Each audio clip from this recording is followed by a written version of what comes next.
আজ আমার নিবেদন কবি নীরেন্দ্রনাথ চক্রবর্তীর লেখা খোকার ইচ্ছা।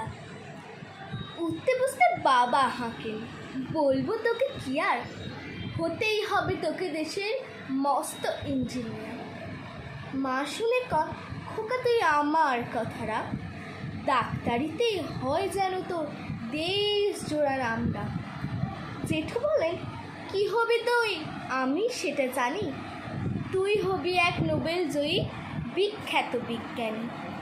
একই সঙ্গে সবাই বলে, অন্য কিছু নয়, এবার তোকে হতেই হবে স্কুলের ফার্স্ট বয়। আমার ইচ্ছে ঘুড়ি ওড়াই, লাট্টু ঘোরাই আর ক্রিকেট খেলি, সাঁতরে করি মস্ত দিঘি পার।